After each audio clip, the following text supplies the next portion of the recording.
What's up, everyone? I'm Matt with Ozark Overland Adventures, and I am currently up in my rooftop tent because I've got the brand new Bluetti AC2A, which is by far the smallest and lightest power station that I've ever tested. And turns out this is the perfect environment for something this small. What we have here is a 204.8 watt-hour power station. Now, I've never seen any power station rated as a point anything, but you know, when you're this small, every bit matters. So it's a 204.8 watt-hour power station. It has a 300 watt pure sine inverter with 2 AC outlets here. It's got 3 USB ports, 2 pretty standard USB-A ports, and then one very impressive 100 watt USB-C port, and a 12 volt socket, and then your DC car charger, solar charger input there, and your AC charger input here.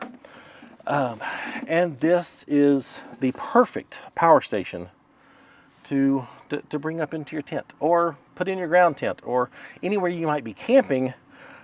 This little guy right here is perfect to bring up into your rooftop tent. Now, I know when most people think of power stations and camping and overlanding and that sort of stuff, you think of much larger power stations that can run your fridge for days and keep all your things charged and that sort of stuff. And while this can do some of that to an extent, what it's really awesome for is to have just a little power station like this that has enough outlets to do the things you need to do.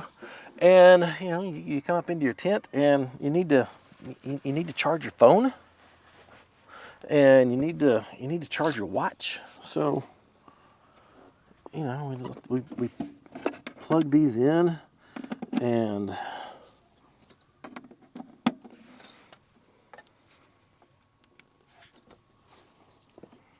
now, especially if you have an Apple Watch, these things have to be charged every single night.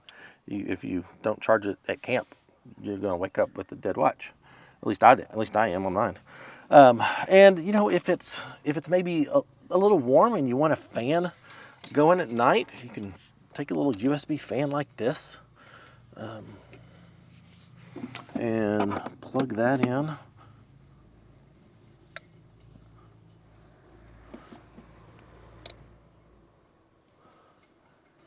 Have a nice little fan on you, and we're charging all this stuff. We're pulling 19 watts between the 3 of these, 204.8 watt hours.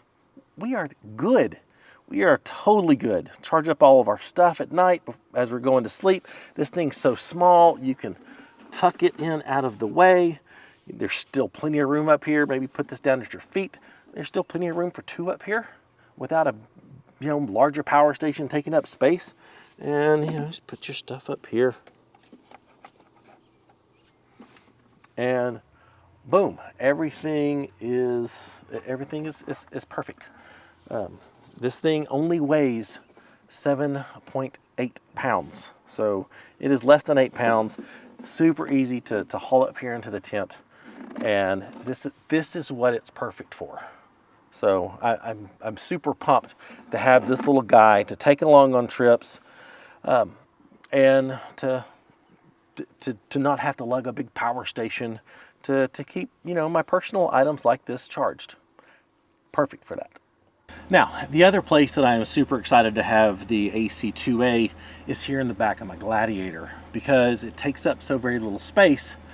And I mean, most of the times when we're out on camping trips and overlanding trips and all kinds of things, we're taking cameras with us. We may take some GoPros. We're taking our big Sony camera, which is what's currently shooting this video. That's what these batteries are for. We're taking our drone, and we may have some other things, some lights and stuff that we need to charge while we're on the move.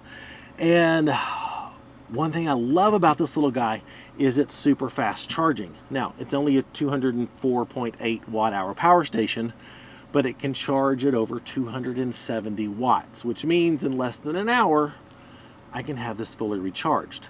And There's no power bricks or anything that you need to take with you. Just a standard, just a standard kind of computer style cord. Most other power stations, just about every other power station that has this quick charging feature, I have not been able to run off my Gladiator's inverter. My Gladiator's inverter is not a pure sine inverter. All other bigger power stations that I have tested with this, they require a pure sine inverter, and it doesn't work. But this, maybe because it's only using 270 plus watts to charge this, this is running just fine. So I currently have my big drone batteries. I currently have my Sony batteries. Currently have my GoPro batteries. And as you can see, I am... Whoa. How was that? I don't know why. I think maybe because this has pass through. Where it's inputting the power in, and while it's charging, outputting power to the devices that are charging. It's only rated for 270-ish, 275-ish watt hours of AC charging. It's rated for 200 watts of solar charging. So even with solar, you can recharge this super fast. If you're getting full sun. But this is actually showing the input at 381 watts, which I'm a little blown away by. And I think that has to do, this also can function as an actual UPS. So you can, run your, computer into this. And if in the event of a power outage, you've got this plugged into the wall, and it's just sending the current directly into your computer. And in the event of a power outage, it trips over and transfers the power to the battery. I'm thinking that's what's going on here. I'm not sure, but it's showing 380 watts of input here, and 124 watts between these three batteries being charged. This one takes 100 watts by itself, but 123 watts going into the batteries. So this is still charging super fast. Now I did test this without anything plugged into it to check the charging, and it was coming in at 274-ish watts, which is what I expected. So I think the fact that it's got the pass through and the UPS functionality, I think that's why I'm seeing the 380 watts. I don't have a lot of power outlets in the back of my Gladiator for charging all this stuff. So this is going to be my new portable on-the-go charging setup. So I can just put this here in the back, probably put it right back here in this corner, and keep all of my batteries here constantly in a state of charging. So when I'm on my drone, take the old battery out, take this battery that's topped off, put that battery in here, and there's just constantly, this is in a state of being charged, these are in a state of being charged the whole time. And when I get to camp, then I unplug all the stuff because these are all charged now, and this is fully charged. So then this can go up into my tent and charge my phones, run a fan, that sort of stuff overnight. So I am silly impressed by this little guy. Now, most people buy a power station to like I said, to run a fridge and keep that sort of stuff running. This isn't one that I would recommend for that, just because it's not going to keep your fridge running for long. I did test that and plugged my Dometic CFX3 55 AM to 55 liter 12 volt fridge that, is pretty standard size for most. It's got a couple 2-liter bottles of water inside just to help regulate the temperature. And in a pinch, if you need to get to camp and unplug your fridge for whatever reason, and you want to, maybe keep it running overnight off a power station. This little dude ran the fridge for just over 15 hours, so 15 hours and 13 minutes, I think, but just over 15 hours. So it will definitely keep a fridge running overnight. If you're in a pinch and need it to do so, and then the next morning break camp, plug this into your vehicle, and it will recharge super fast. And while it's charging, be able to charge, you know, any battery powered things, maybe lights and stuff that you've run down overnight at camp. This is the perfect setup. So, you know, you got the 3 USB ports, you got the 2 AC outlets, you got the 12-volt socket here. This thing can, I mean, this is gonna take care of me, and I'm pretty pumped about it.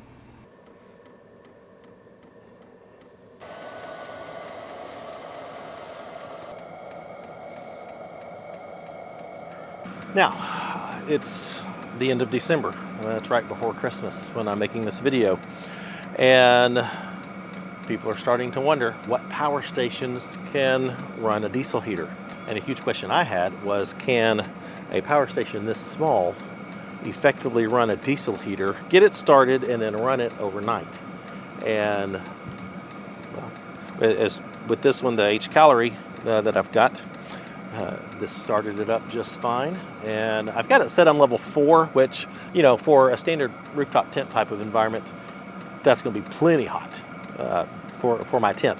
And it's, you know, it's pulling 17 watts. I've got 86% of the battery left, showing me I can run this for, you know, 9 to 10 hours. At this setting. If I were to crank it up, obviously I'd get a little bit less. If I was, you know, starting with a 100% fully charged AC2A, I'd obviously get more. But I think the answer is yes. Can this start a diesel heater? At least it started my H calorie just fine. And is this enough to run it through the night to get you a good night's sleep, and then you can plug this in and recharge it in the morning? Yep. This will actually work. Okay, so what else do you need to know about the Bluetti AC2A? A couple things. One, battery chemistry is lithium iron phosphate. This thing is rated at 3,000 cycles, so this is going to last a very long time. Bluetti does back that up with a 5-year warranty, which Bluetti is top of the line when it comes to power station warranties, and they didn't chimp on the little guy here. Same 5-year warranty as all the big boys. And the AC2A gets the same really awesome Bluetti Bluetooth app control. So if this is, you know, like in my situation, in the back of the Gladiator there, and I just want to check, see how it's doing, instead of having to stop, turn around, or, you know, risk running off the road, I can just open up my handy dandy little app and check on everything. See how much, you know, power is still coming in, see what the state of charge is. I can check all that stuff from my phone. So that's awesome. And like all the other power stations, I can go into the settings here. I can access the user manual. I can change the charging mode from standard to silent to turbo. I've been having it in turbo. Standard runs at about 140-ish watts of input on standard. I just like turbo. You can turn on what they call powerlifting, and in powerlifting mode, that allows you to plug in things maybe rated that can pull up to 600 watts. Now, those need to be non-resistive loads. You don't want to plug in multiple battery packs that are charging or any electronics and stuff into this and think it's going to be okay when you're in powerlifting mode, because what that does is it drops the voltage in order to increase the amperage to whatever it is you're running on. So might be able to run a hairdryer on low with this in powerlifting mode. You know, maybe a kettle or a water heater, you know, that sort of thing, might be able to pull off with this in powerlifting mode, as long as it doesn't pull a lot of power. But this can do that. And in addition, you can set things like, you know, the sleep settings for how long it takes for the screen to go to sleep. You can check firmware updates. So this can be up, the firmware on this. You can check for firmware updates. Mine is up to date, so you can check, and if Bluetti releases a firmware update in the future, you can make sure yours is up to date and has all the latest stuff going on in the inside. Things that I'm disappointed in. Honestly, there's two. There's two things that I'm disappointed in. One, it's a common issue for me on every single power station I've ever tested, is the number of USB ports that companies choose to put on their power stations, and the AC2A is no exception. And this has enough power. USB devices don't pull a ton of power unless you're maybe recharging like a MacBook Pro or something. I wish they'd given at least one more USB port. It wouldn't hurt anything to give us one more. And the other thing I think is a glaring omission. I had the same problem with the EV3A, their little 300 watt power station, which I think this replaces. But the EV3A, when it came out, I had the same issue with it, and that is they don't give you a 12 volt charging cord with this to plug into your cigarette lighter port in your vehicle. That's not an issue for me because I have learned that it will charge off the AC outlet in my Jeep. So that is a huge win. Give me 270 watts of input, over 100 watts of input all day long, and I can do this. Not every vehicle has an inverter built in. And if you were one of those people looking to buy the AC2A, you were going to have, they make, I mean, it's an accessory on their website, so you're going to have to buy the 12 volt cord for this. Now, what you do get in the box is basically these two cords. You get the AC adapter here. No bricks to worry about. All that is handled internally, so all you have to deal with is just having the cord. And they do send you the solar charging cord. What you've got here is an XT60 connector that goes right here in the front to MC4 typical solar panel plugs. So you do get the solar panel plug. For this little guy, honestly, I think it would have made more sense to include the 12 volt cord and make the solar panel cords optional. Because I would rather have had that. I think most people are going to be charging this quickly in their vehicle and not necessarily by solar. But if solar is important to you, you get the solar cord. If car charging is important to you and you don't have an inverter in your vehicle, then you're going to have to buy the 12 volt accessory cord. So that's my biggest glaring flaw with this little guy, is that it doesn't come with that cord. I think it should, and Bluetti, I think you made a mistake for that.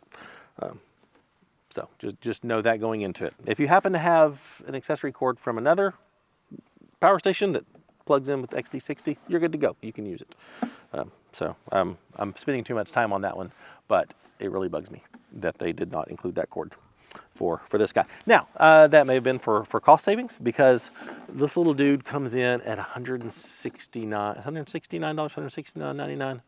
We'll say 170 bucks for this, which, I mean, that's a heck of a deal for a little power station of this quality that is so small, so compact, so lightweight. I mean, this thing's so lightweight, I can't even use this as like a dumbbell at camp. It's too light. It's not going to do me any good. But it's absolutely fantastic. At $169.99, this comes out to 83 cents a watt hour. Anything under 85 cents a watt hour, I think, is a good value, and this is no exception. So, mighty little guy here that really, really impressive. They did not skimp too many things other than the cord on this.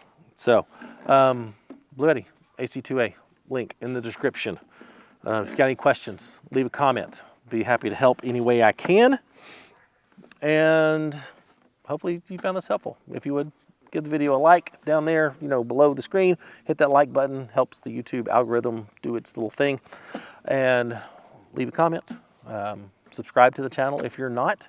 Help us to reach our goal of 100,000. We are really, really close. We've got just under 7,000 more subscribers to go to hit 100,000 at the time of this video being released. So help a brother out, please. And if you like the channel, you like the content that we're putting out, you want to consider supporting us, you gain access to special content, special events, like this huge Patreon gathering that we had at Maris Adventure Park down in Paladero Canyon in Texas, and all of our GPS data. Go to the Patreon link in the description. And for all of our merchandise, shirts, hats, stickers, patches, some new things coming out, go to shopoverlandapparel.com. Thanks for watching. I'll see you next time. Bye.